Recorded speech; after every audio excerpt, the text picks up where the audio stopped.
Ati lafa duwwa dhiifama naa gaafatu. Ani maal waan ta'eef ilma eenyu gaafadha. Ilma waaqoo guutuu ta'ee nadhiin sharmuxaa miidiyaa gubbaa gaafadhaa koo dhiifama.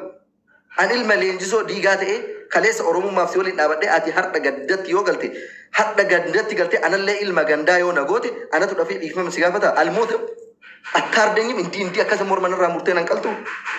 Akka gaafa faannoo morma nama keessanii murtee fannistesanii morma kiyya murtanii fannistan malee dhiifamni ani isin gaafadhu hin jiru. Bakka isin hintu osoo haqa keessan isin darbe gurbattiin Solan jedhamtu Solan maal ilmaan sharmuxaa jechaadha. Amma booda nututti taanaan sitti agarsiisna.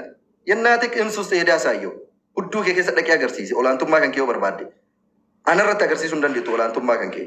Ani nama amantii qabu nama gandallee kabajamaa qabu lifisfis qurraa caamii haadha.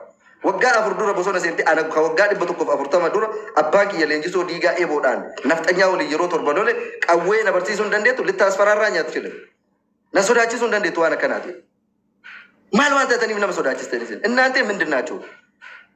Yoo jabaa taatan deemtanii faannoo cabsitanii warra Gojjamii seenee haadhaaf abbaa keessan ajjeesaa jiruun cabsitanii anarraa maal gootan min adarrakwaችሁ? Miskiina biyya Arabaa keessatti dalagatee ilma ofii gurguddifatu nuuroo ofii jiraatu.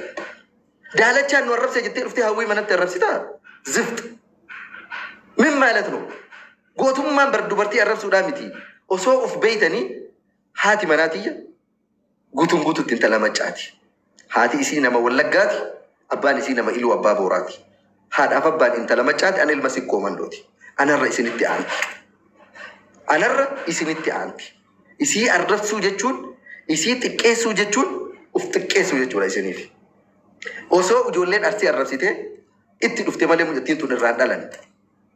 Osoo ijoolleen Harargee arrabsite itti dhufte malee mucattiin tun irraan dhalan. Isin garuu intala teessan isin irraa dhalan. Kabajaan qabdan ilmoo teessanii. Ilmoo teessan heerumtee mana